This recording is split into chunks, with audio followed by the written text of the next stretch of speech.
Welcome back to என் சமையல் ledger with Vinodkumar. இனி நம்ம செய்ய போகிறது ஒரு டேஸ்டியான சிம்பிளான ஒரு ரசம்.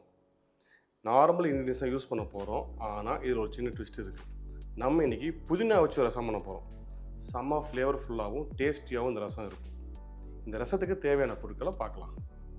புதினா 1 கப்பு, பச்சை மிளகா 1, இஞ்சி ஒரு சின்ன துண்டு, மல்லி விதை 2 டேபிள் ஸ்பூன், ஜீரகம் 1 டேபிள் ஸ்பூன், மிளகு 1 டேபிள் ஸ்பூன், காஞ்ச மிளகா 1, பூண்டு 3 பல்லு, ஒரு நெல்லிக்காய் அளவு புளிக்கரைசல், தக்காளி 2, மஞ்சத்தூள் ஒரு பிஞ்சு, உப்பு, நெய் ஒரு 1/2 டேபிள் ஸ்பூன், கருவேப்பில்லை, கொத்தமல்லி, பெருங்காயம்.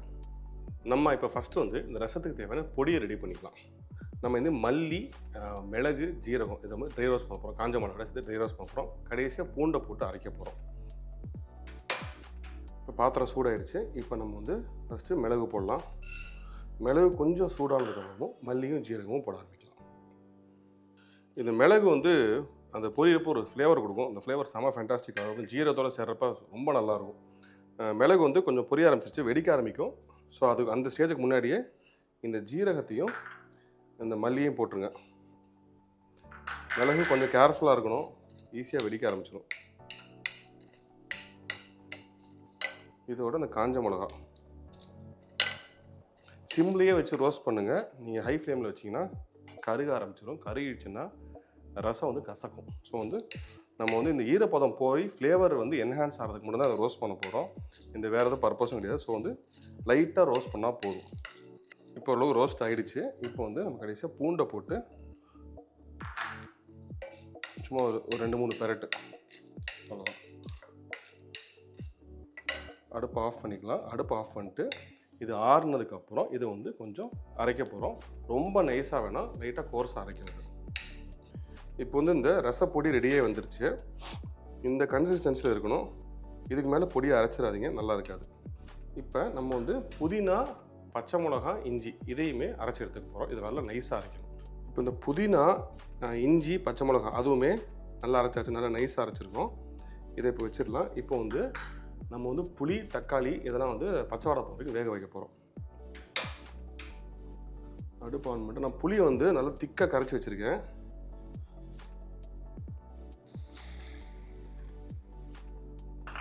அதே மாதிரி தக்காளி நல்லா நான் கட் பண்ணல, கையில் க்ரஷ் பண்ணியிருக்கேன். ஜென்ரலாக ரசத்துக்கு கையில் க்ரஷ் பண்ணி தக்காளி போட்டிங்கன்னா செம்ம டேஸ்டியாக இருக்கும். இப்போ இதையும் ஆட் பண்ணிடலாம். இது ரெண்டும் நல்லா கொதித்து பச்சை வாடை போகணும். புளியில் பச்சை வாடை போகிற வரைக்கும் நல்லா கொதிச்சு விடுங்க.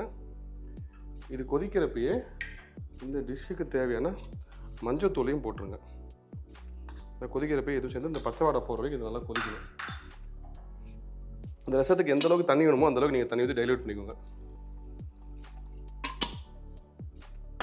இது நல்லா கொதி வரணும். கொதி வரைக்கும் வெயிட் பண்ணுங்க. இப்போ இந்த புளி தண்ணியும் தக்காளி நல்லா கொதிச்சிருச்சு. இப்போ இந்த ஸ்டேஜில் நம்ம இந்த அரைச்சி வச்சுருக்கிற பொடி இதையும் போட்டுடலாம்.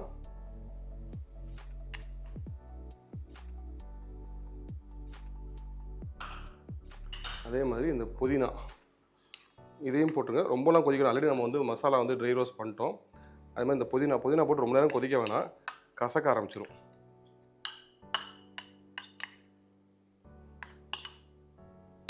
இஞ்சியும் போட்டிருக்கோம். ஸோ ரொம்ப நேரம் கொதிச்சுன்னா கசக்க ஆரம்பிச்சிடும்.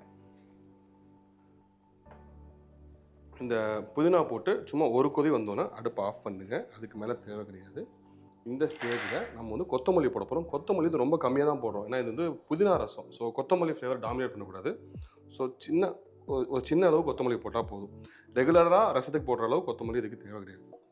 அதே மாதிரி உப்பு, இந்த ரசத்துக்கு எவ்வளோ உப்பு தேவையோ அந்தளவுக்கு போட்டுக்கோங்க.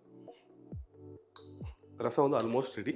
நம்ம தாளித்து கொட்டினா ரசம் வேலை முடிஞ்சிச்சு. இப்போ நம்ம தாளிப்பு ரெடி பண்ண போகிறோம். நம்ம தாளிப்பு நெய்யில் தான் போட போகிறோம். எப்பயுமே ரசத்துக்கு நெய்யில் தாளிச்சா நல்லாயிருக்கும்.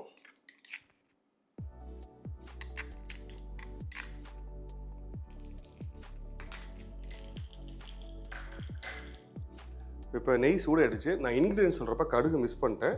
ஸோ நெய் சூடாகணும்னா கடுகு ஆட் பண்ணிக்குவோம். கடுகு பொரியிறப்பயே கொஞ்சம் கருவேப்பிலை, அதே மாதிரி பெருங்காயம். அவ்வளோதான், தாளிப்பு ரெடி. இதை வந்து ரசத்தில் கொட்டிடலாம்.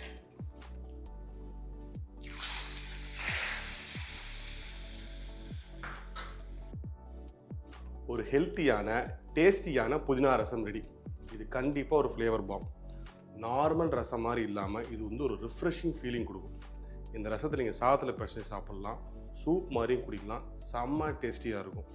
இந்த ரசத்தை செஞ்சு பார்த்துட்டு எப்படி இருக்குன்றதை கண்டிப்பாக கமெண்ட் பண்ணுங்கள்.